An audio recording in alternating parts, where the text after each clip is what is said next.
Hello, everyone.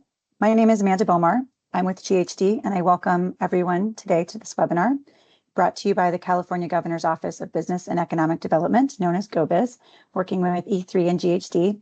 The title today is Go-Biz Clean Energy Permitting Initiative, Supporting Land Use Permitting Processes, a Guide to Developing Clean Energy Ordinances. On the next slide, we'll show you how that you can participate with questions and answers today. Due to the prevalence of firewalls that may prohibit Q&A functions for many, we're using MS Forums for your questions today. Here on this slide, you will see an address you can use. You can open another browser window and go to https://tinyurl.com/go-biz-question, or you can snap a picture of the QR code here to get to the same place. And that's where we'll be collecting your questions today. You'll be directed at that place to share your questions and then hit submit. After submitting, there will be a confirmation that it has been submitted, and there will also be a link that says submit another response. If you have another question, please stay on that screen in case you have a follow-up. Here is our agenda. On the next slide, we're going to discuss an overview of the Clean Energy Permitting Initiative, Supporting Land Use Permitting Processes, a Guide to Developing Clean Energy Ordinances. And then we'll have time for some questions and discussions that may stem from those questions. And we'll follow with how to stay connected with this project and all of the resources that have been developed. Presenting today first is Rohima Mali, who goes by Molly, and is the Deputy Director of Energy and Climate at GO-Biz. Good afternoon, Molly. Good afternoon. Thanks, everyone, for joining during your lunch hour. Quickly, just going to go over the background on this initiative and then into some of the findings. And then, our consultants, E3 and GHD, will review and walk through the guidance that we've developed.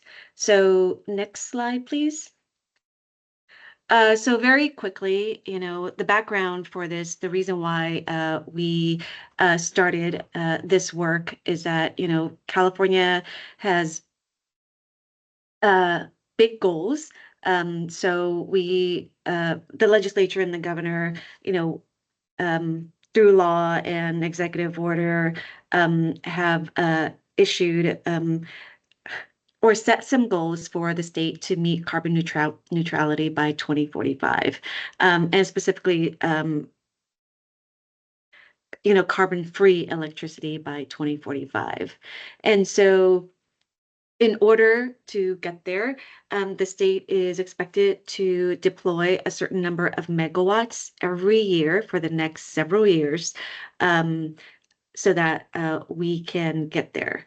Right now, we're estimating, that the state has deployed anywhere between 7,000 to 10,000 megawatts per year, which is, translates to hundreds of projects.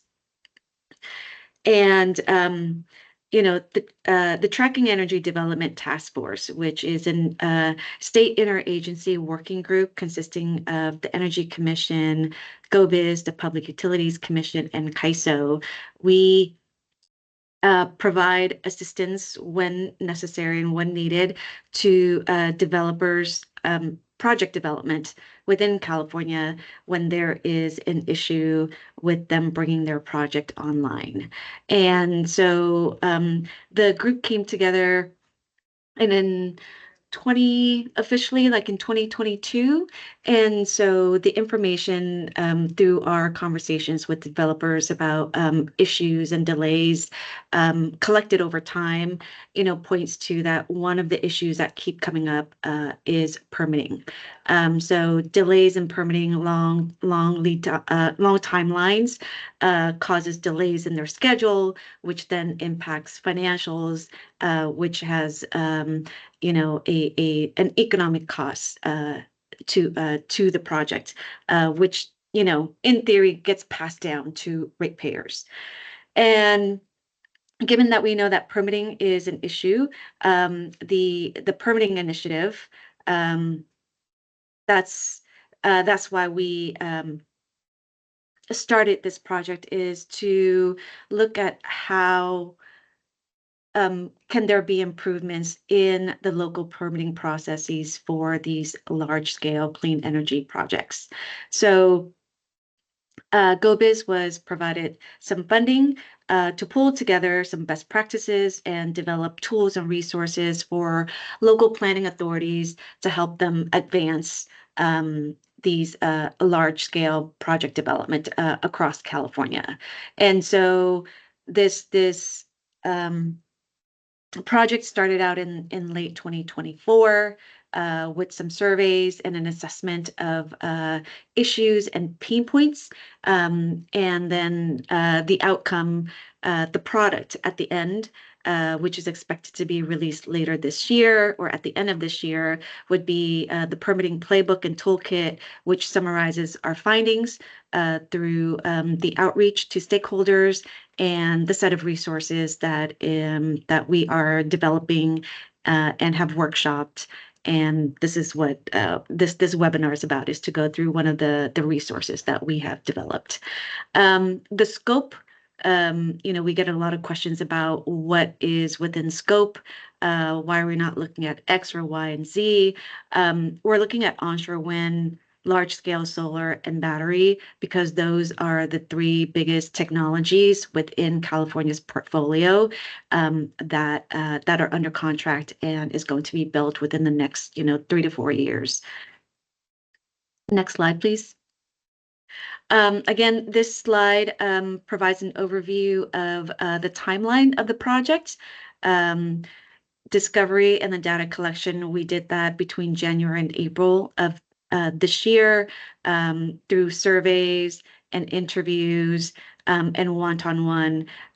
We reached out to local planning and permitting agencies. We talked to developers and community stakeholders about how much they know about large-scale energy projects and the permitting process, how they get involved, what are the challenges that they see in permitting and what they've experienced, and what opportunities are there to make improvements. Where do they see that there are openings of where things can be streamlined or made better? And so after that initial, data and assessment phase, we started to pull together the resources and looked at, from our findings, what would be the most helpful, conducive to helping local planning authorities to improve their processes. And so, and then in October to November is when we'll be launching the final, not the final, excuse me, the draft playbook and toolkit, and then the final probably late November or December. But in September, some of the toolkits that we have, some of the resources that have come up that planning authorities have identified that would be really useful. I think we can go to the next slide. Next slide. So what we found in our surveys is that model ordinances would be very helpful for local planning authorities. They're in particular for battery storage, since that is the newer technology and newer type of development that is happening and will continue to grow in California. And so in our surveys and our interviews with planning authorities, developers, and other stakeholders, what we have found is that, certain template ordinances would be very helpful, that will help guide planning authorities and how they look at permitting these types of projects, given that there are a lot of concerns around the health and safety risk of fires that may happen from these types of projects. Many of us have seen it in the news, some of these higher profile projects that have made it to the news and have caused a lot of concerns about what happens when there is a fire, what are the implications, the health, the environmental, and things like that. And because this is the newer technology, locals have expressed that, they don't have the enough information, experience, or expertise to sometimes make the right or a good evaluation of these types of projects in the front end to help mitigate some of these things that may happen after a project is built. What we've also found is that sometimes there are some inconsistencies in the permitting requirements. Again, because of the evolving nature of this technology, that locals will, when they're looking at permitting a project, they'll list out some, certain requirements, and then they'll come back and say, okay, we want this, and then we want another requirement, and adding another requirement, and that, sometimes, many times, may add to the timeline and cause other delays.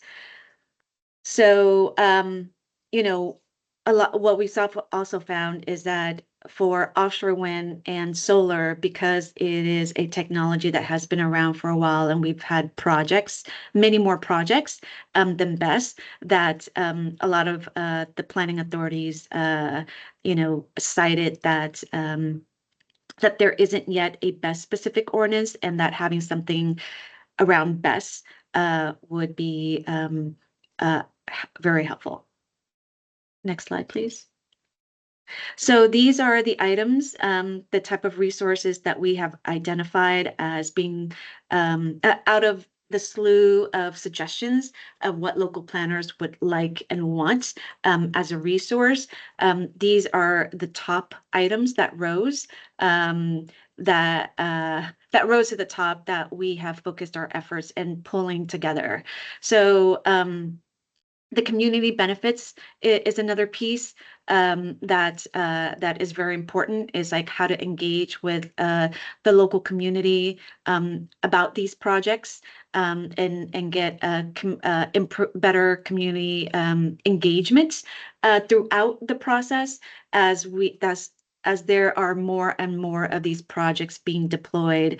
I think the local communities are getting more involved, and sometimes, most of the times it is good, and sometimes it is a little hectic. And so we have put out a guide to how to titled Aligning Community Interests with Statewide Goals, that helps guide local governments and developers on engagement practices with local communities.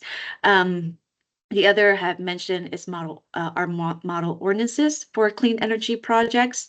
So we have pulled together a guide for BESS, solar, and onshore wind. And because BESS is the topic of most concern to a majority of the stakeholders we've talked to during this project, this webinar, we are going to be focusing on that and going through that guidance.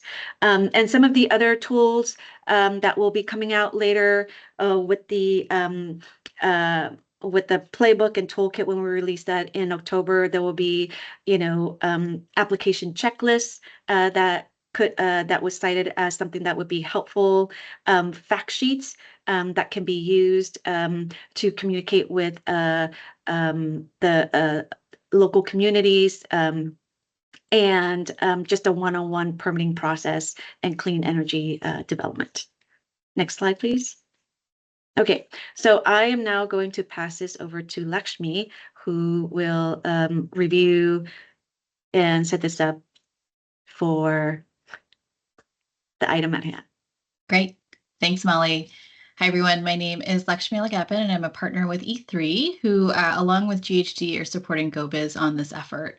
And as Molly mentioned, one of the most asked for resources from local planners as we went through this effort were model ordinances. So in this section, we are going to provide some background on how we approach the development of model ordinances for battery storage, solar, and wind to support this request. So if you go to the next slide, thanks. I think it's helpful before we dive into the nitty-gritty of the ordinances, just to start with what is a land use ordinance. So a land use ordinance is a set of rules that cities, towns, or counties adopt to govern how land can be used or developed. It really sets a framework for the types of activities that are allowed in certain areas, how projects can be reviewed, and what types of standards have to be met when a project is developed.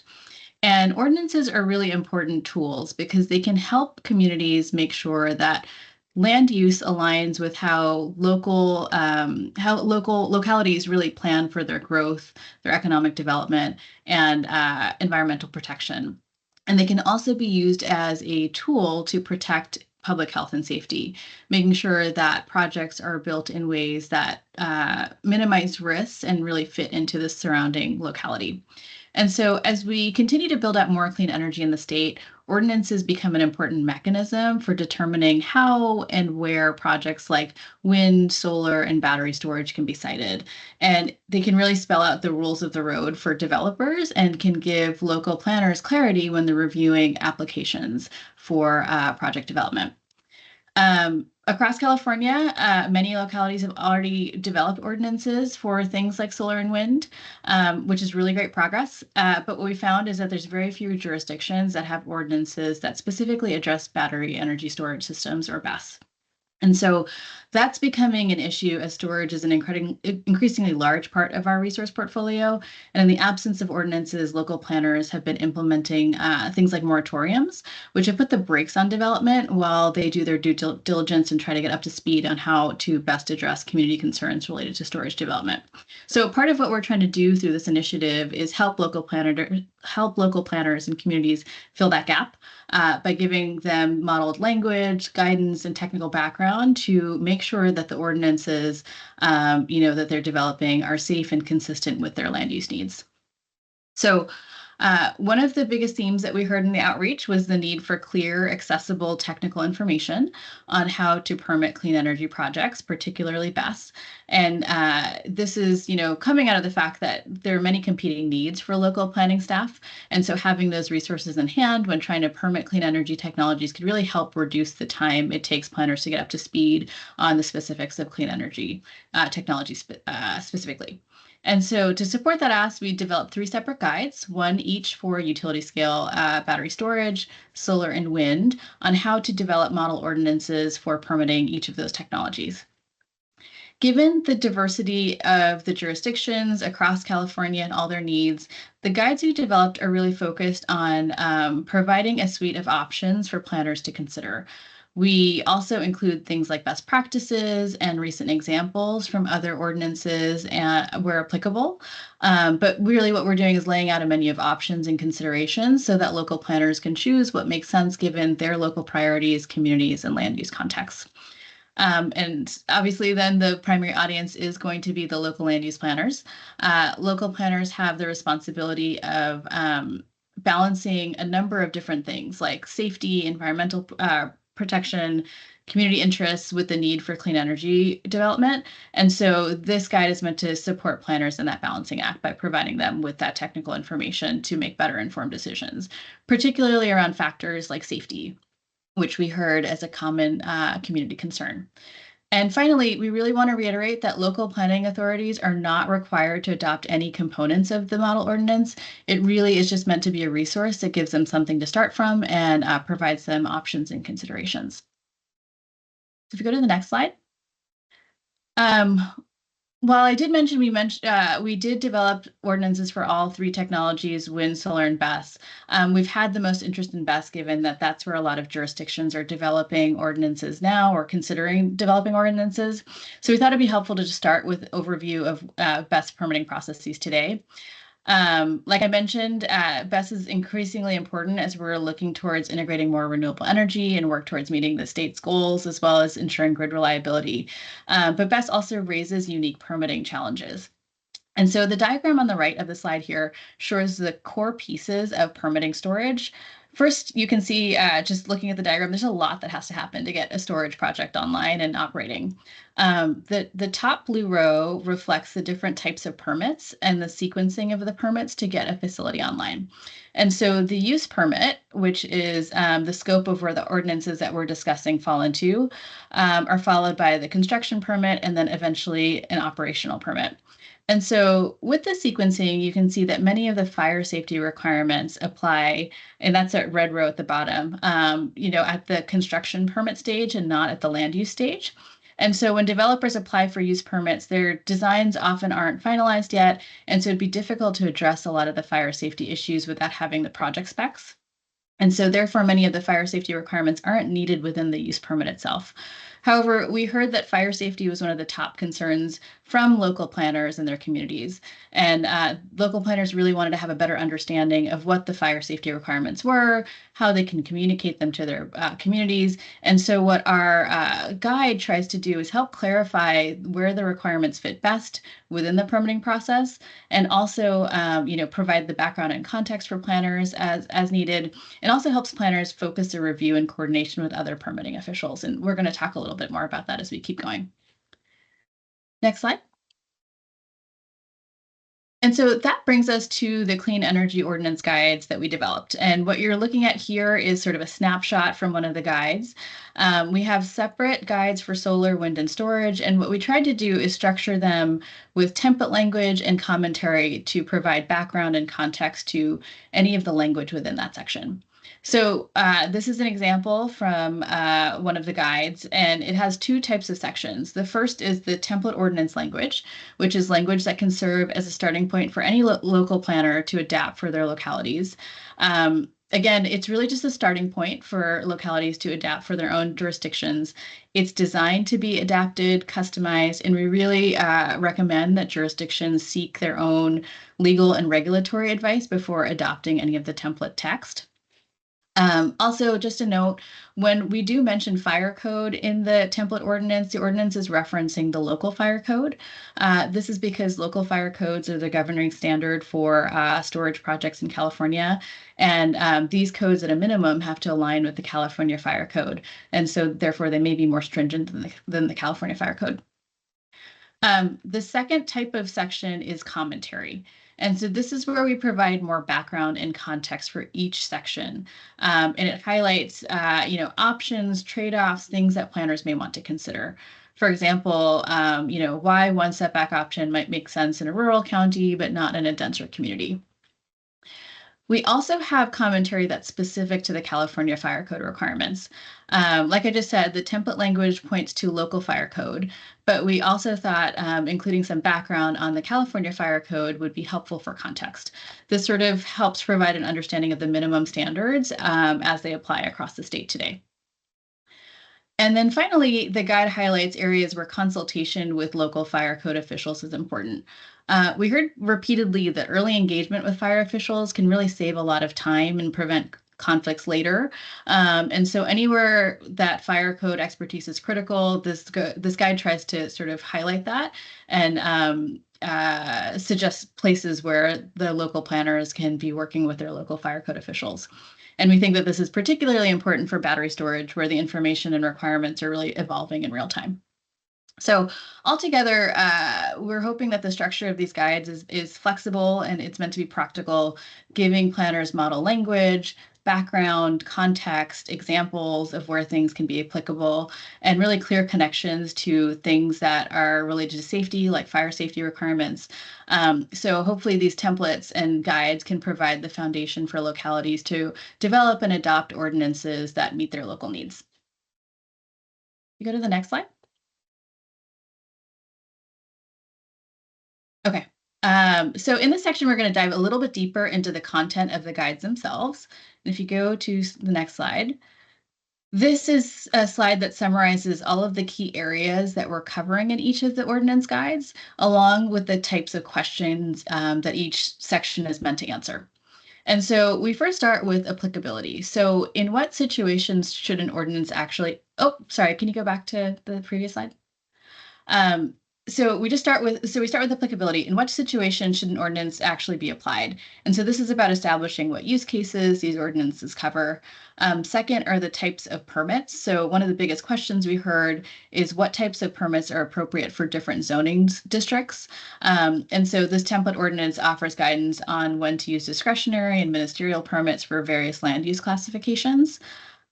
Following that are application requirements. So what type of documentation should developers be submitting to local planning authorities when they're making their application, just to make sure that it's complete. Being able to articulate this clearly, I think, can really help reduce the back and forth and avoid delays by submitting complete applications. Then we have design standards. So for BESS, that really, means setbacks to protect the surrounding communities. And for solar and wind, it means things like height limits that balance safety with minimizing disturbance from things like noise and aesthetics. Another section that we heard a lot of interest on from local planners is fire safety. So this section will talk about what requirements have to be built into ordinances to ensure that the projects are safe without duplicating what's already covered under fire codes. And so given much of the fire safety requirements fall under the construction permit, this guide provides a lot of background on what those requirements are in the commentary and also suggests areas to coordinate with the local fire officials. Next is permitting, safety, and environmental compliance. And so here we're trying to highlight the additional standards that can help mitigate environmental impacts as well as protecting sensitive habitats and trying to keep projects on track. And then following that, we have a section on decommissioning. And this is really about making sure that when a project reaches end of life, that there's funding and a plan to restore the sites back to their previous condition. And finally, there's a section on additional considerations. These are optional elements, things like visual and sound requirements that local planners might want to include depending on their local preferences and community input. With that, I think, these topics really provide a comprehensive framework for planners to start from.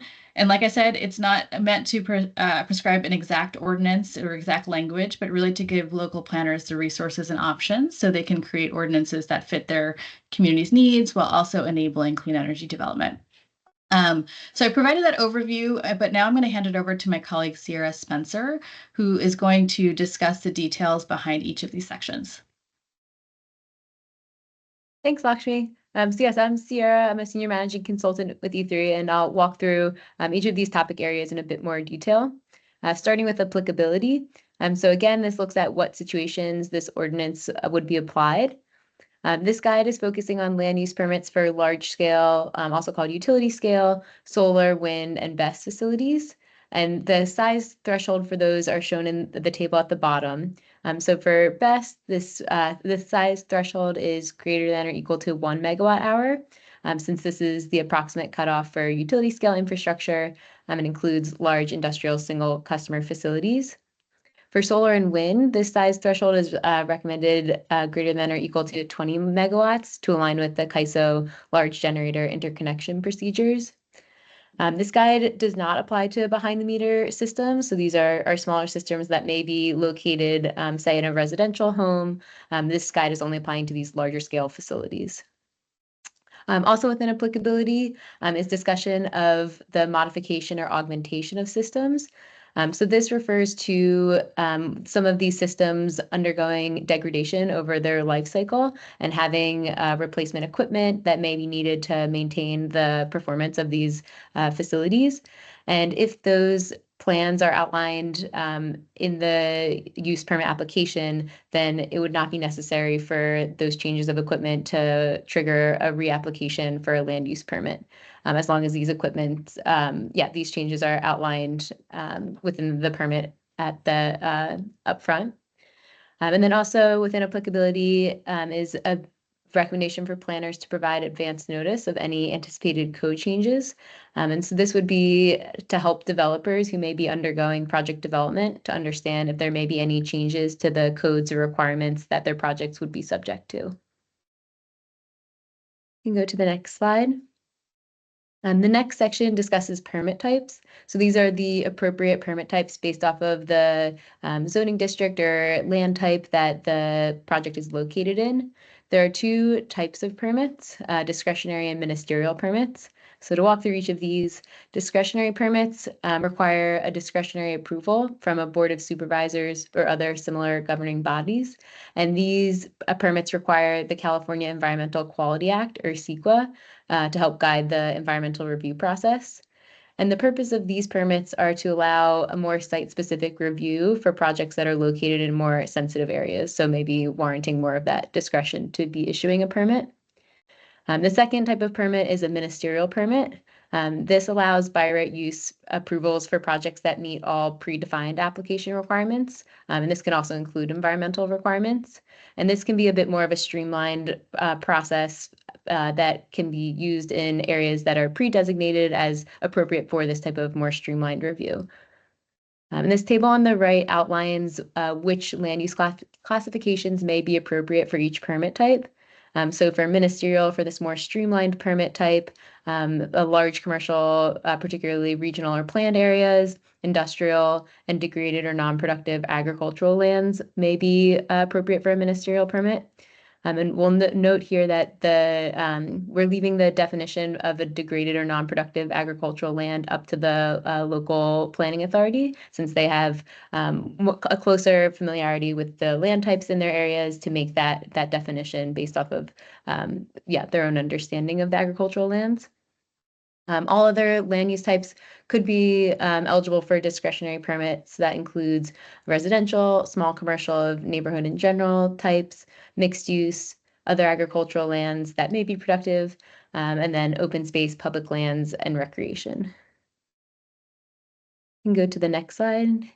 The next section discusses application requirements. And so this is the types of documentation that a developer must provide to a local planning authority to be able to produce a complete application. There are slightly different review processes for ministerial and discretionary permits. So ministerial permits in particular might require some of this documentation earlier in the permitting process. There is also the ability to incorporate conditions of approval within an application requirement. And so this could be appropriate for requirements that may not be able to be complete at the time of a use permit application, but would a local planner may want to ensure that these are complete when possible. And so this is particularly relevant for requirements that require the project design to be fully finalized in order to have a full understanding of the safety implications. And so once the project design is complete, those requirements could be submitted and this condition of approval could be met. And we'll discuss this more in the fire safety section, but these some of the criteria that may be most appropriate for a condition of approval include a hazard mitigation analysis, large-scale fire tests, and vegetation management plans. There are also different environmental reviews that may be appropriate for best solar and wind projects based off of the specifications of the project. So for example, wind projects, it may be more necessary to undergo more extensive surveys of impacts on bird and bat populations. For solar projects that have a larger land use footprint, may be more appropriate to study ground species in more detail. And then some additional best practices within application requirements are a notification of withdrawal of interconnection request. And so this refers to when a developer is going through a project application, they would submit their project into an interconnection queue to request that they are studied and eventually receive approval to be interconnected to the grid more broadly. There are a number of reasons why a project would be withdrawn from the interconnection queue. And for example, if a project is not selected to be studied within this study process, the project may be withdrawn from the queue. And a recommended best practice is for the developer to notify the local planning authority that they have been withdrawn from the queue and to remove their permit application. This would be helpful for local planners who are looking to understand the cumulative impacts of all of the projects that are requesting use permits. And so having an understanding of which of these projects are real, we've heard from feedback, would be helpful for planners in assessing these cumulative impacts of clean energy projects. Another best practice is pre-application meetings. And so these are meetings held between local planners and developers to make sure that developers are aligned and fully understand the application requirements to avoid any incomplete applications and further iterations of application materials down the road. You can go to the next slide. So this slide reviews within design standards best setbacks more specifically. And so setbacks refer to the distance in between a BESS or other facility and any property lines, buildings, or structures. And the main objectives of setbacks are to avoid any fire spread and to avoid any spread of toxic emissions. And so these setback requirements are designed to outline appropriate setbacks to ensure the safety of nearby populations and structures. In this guide, rather than recommending specific setback distances, there are 3 options that are presented for setbacks, along with commentary on circumstances under which each of these setbacks may be appropriate. And so this table at the bottom gives an overview of these setback options for lithium-ion technologies. The first option is minimum compliance with local fire code. So the California Fire Code, which is the kind of the minimum standard, so at minimum, localities must comply with is 10 feet. But the setbacks may vary by jurisdiction, and so would encourage planners to consult with their local fire code officials to understand what these local requirements are. And there may be some use cases, such as in industrial zones or unoccupied buildings, where planners may feel most comfortable going with these minimum compliances. The second option is minimum requirements for fire apparatus access roads. So we've heard from feedback from fire officials and fire safety experts that this can typically be around 30 feet, which allows for a 20-foot road for vehicles to pass through, and then 5-foot shoulders on either side. But again, would recommend that planners consult with their local fire officials to understand any unique requirements that their locality may have. And the potential use case for this setback is if first responders have any emergency response access needs that exceed any other applicable setback requirements. And so again, that's where consultation to understand any of these requirements becomes important.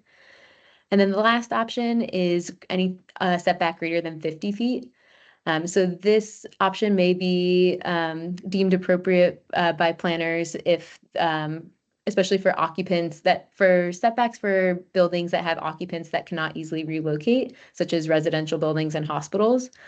We'll note that there has not been a scientific basis that would kind of have this blanket greater than 50-foot setback be required for maintaining safety of nearby populations, but especially for these occupants that can't relocate or other sensitive receptors, planners may feel that this is an appropriate option.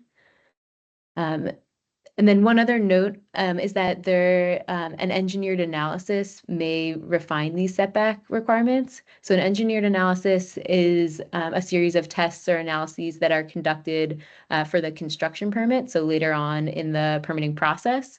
And these may have results that would indicate that a different setback may be needed for safety. And so and it may not be appropriate to conduct this type of engineered analysis at the time of a use permit, given that the project design would need to be finalized to yield accurate results, and that project design may not be finalized at the time of a use permit. But there would be any requirements for setbacks that would come out of an engineered analysis could be incorporated at the time of a construction permit. And so a construction permit would not be issued unless the setback that was deemed appropriate by an engineered analysis was met. And then this chart, this illustrative figure on the right, looks to show what the impacts of different setback requirements are on the amount of buildable area for a project in a kind of illustrative sample 1-acre lot. So this 1-acre lot in the dark blue in the back kind of shows the diminishing buildable area based off of the setback requirement. So the first is with the 10-foot setback, there remains 82% of the area is still buildable for the BESS. With a 30-foot setback, that becomes 51% is still buildable. And with a 50-foot setback, that becomes 27% of the area is buildable. And there's a lot more detail that discusses the potential use cases and some of the the potential concerns with these setbacks in the guide. And so would encourage folks to look at the draft guide that's been posted if you'd like to see any more detail on best setbacks. And then I also have some discussion of design standards specifically for solar and wind. So also have setbacks as well as height limits. And for setbacks for solar and wind, some of the main objectives of setbacks here are to reduce visual noise and other aesthetic impacts, as well as for wind to provide some buffer relative to the turbine's maximum tip height. And here, local planners are also still encouraged to consult with local fire and building code officials to understand any additional requirements that may be applicable. For solar and wind, given the nature of these installations, there are also some recommended maximum height requirements. So for solar, this is 25 feet for most use cases, with potentially 15 feet being appropriate for some community solar projects or other urban uses. And then wind is recommended to not exceed the manufacturer's recommendation. And next, to go into some fire safety specifics. And here going back to BESS, there are still some fire safety discussions within the solar and wind guide that can be viewed in the draft guides, but here focusing on BESS. Projects, as we've discussed, projects must demonstrate compliance with local fire and building code to be able to be issued a construction and operational permit. And therefore, many of these fire safety related requirements, because they're already covered in the construction permit, are not necessary to include in a use permit in order to still ensure that the facility is operating safely. It would be, there are some cases in which it would be duplicative or add to some kind of confusion and iteration to be including these requirements in multiple places. But based off of feedback that we've heard from planners, developers, fire officials, we've identified several fire safety requirements that may still be useful to include in a use permit. And those may be useful to include either as a condition of approval or in a preliminary version, which I'll walk through with this table on the right.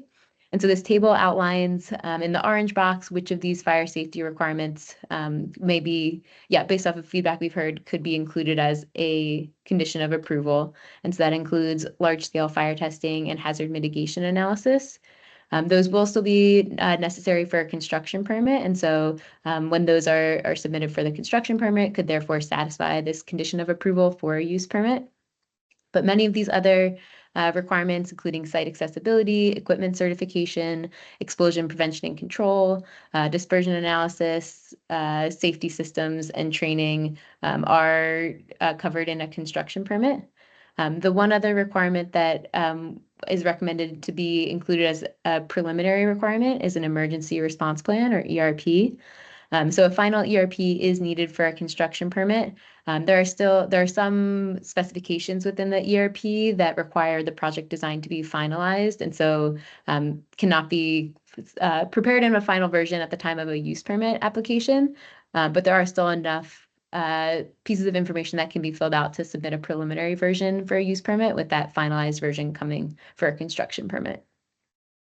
And the guide includes many more details on each of these fire safety requirements, even for those that are not listed as recommended to be included in a use permit.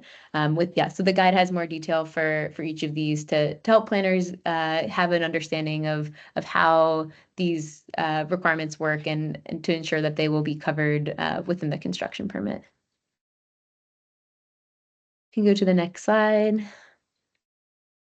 So the next slide details permitting safety and environmental compliance requirements. And so this reviews any additional standards that would be appropriate to mitigate the safety risks and environmental impacts of clean energy projects. All projects, with regards to environmental compliance, all projects are subject to environmental review. Discretionary permits, which are the permits that require the discretionary approval of a board of supervisors or other similar governing body, these must go through CEQA. And depending on what the CEQA process finds, a full environmental impact report, or EIR, may be needed. It's also possible, based off of findings, that level of environmental review may not be needed, but all of discretionary permits would go through that process to make that determination. Then there are also ministerial permits that would be subject to any environmental requirements that are listed in the predefined application requirements. Additionally, any projects that impact state or federally listed protected species must comply with California and/or federal endangered species acts. And then all projects should provide a stormwater assessment as a condition of approval. Some additional compliances, so operation and maintenance covers important requirements to ensure the continued safe operations of these projects, but these requirements are sufficiently covered in a construction permit and therefore may not be needed in a use permit. And then for vegetation management, physical security, and signage, these requirements are listed to be complying with local fire code. Can go to the next slide. So decommissioning.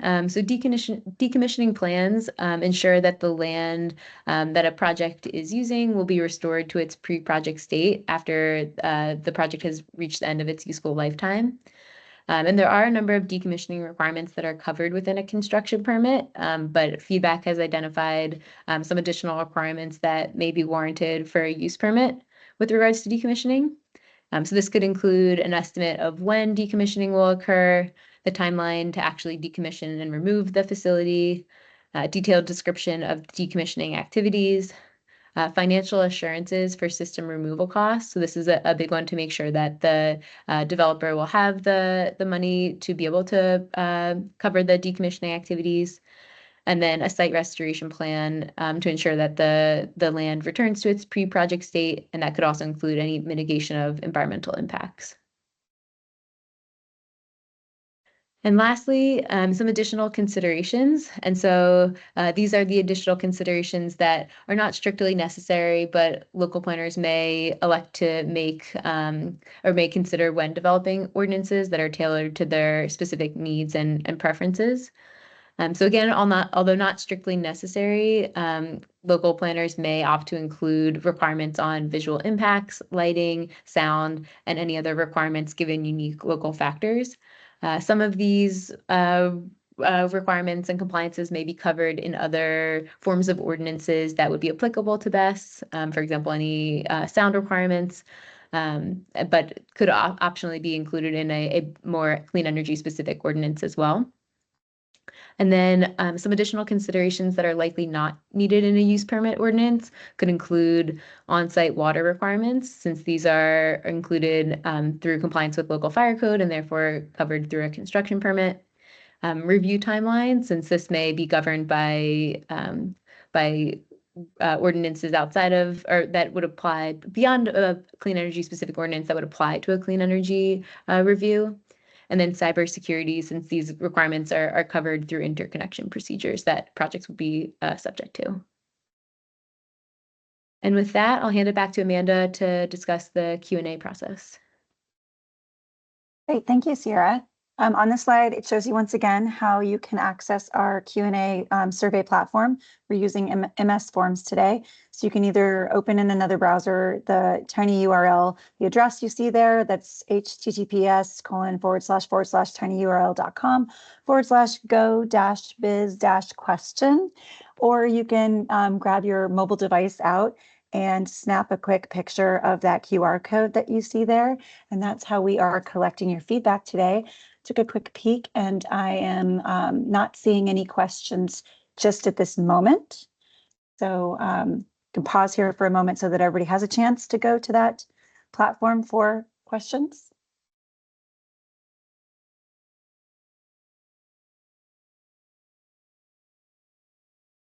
Sometimes it takes a second to find your phone, take the picture, type in your question on a tiny little phone screen. I get it.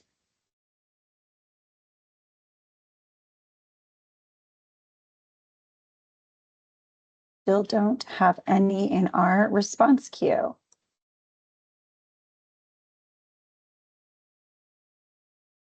Well, I'll keep monitoring that.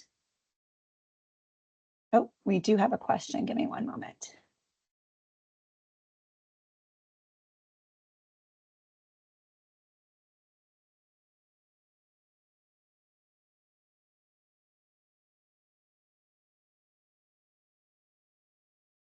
Just hitting refresh.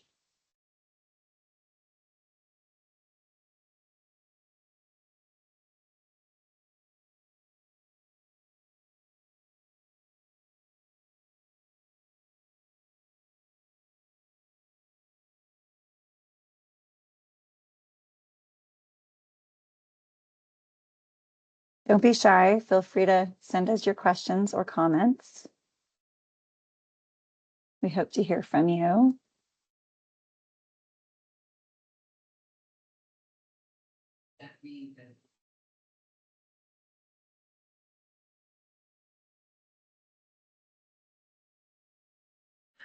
Amanda, if there's no questions really coming in, maybe we can go to the next slide about how they can stay in touch and still send in questions Sure. Thanks, Molly. after the event. Yep. Keep going ahead and sharing any questions you have. We'll get back to that. So there's feedback on this webinar and tools that once we share these slides out, you'll be able to access these links to the draft guides that are downloadable. You can send comments to energyunit@gobiz.ca.gov. If you get those comments in as early as possible up to October 10th, then hopefully we can respond to them or include those comments in the documents in review. There's going to be an additional webinar coming up in October, and this will be an overview of the Clean Energy Permitting Playbook. It's a walkthrough of more materials, and that's on October 22nd at the same time of day as this event was, I believe. And finally, as mentioned previously, you can always contact us if you have any questions at energyunit@gobiz.ca.gov.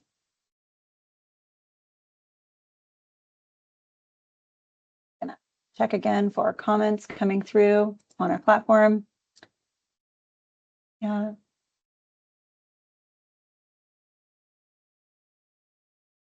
Molly, there is one question. I'm trying to figure out if it would be better pitched to you or to Lakshmi. Yeah, we might respond to it directly in an email. If you want to share your email for that first comment, and I'm going to take another look and see if there's another question. I just saw a second one come through. Just a moment. All right. Okay, so let me just share this with the team. Yeah, it's a question about sound ordinances. So who from our panel would be interested in answering this one? Yeah, I can take this. So yeah, there's a question around any guidance around sound limitations. So the guides do provide more detail on sound limitations. I believe we reference some of the other kind of common sound requirements for each land use type. So for example, if there's an industrial sound limitation, that having that same standard apply to a clean energy project, and similarly for other land use types. I think there's, some discussion on kind of the common sound output from each project type and some reference to what that translates to. So I would encourage reviewing the guide for some more detail on that. Okay, thanks, Sierra. All right, that concludes the questions I see coming through today. So I want to thank again our panelists here that presented. Sierra, thank you. Lakshmi, thank you, and thank you, Molly. It was a pleasure hearing from you today, and I want to thank everybody in the audience for their time. Thank you so much, and hope to see you in October.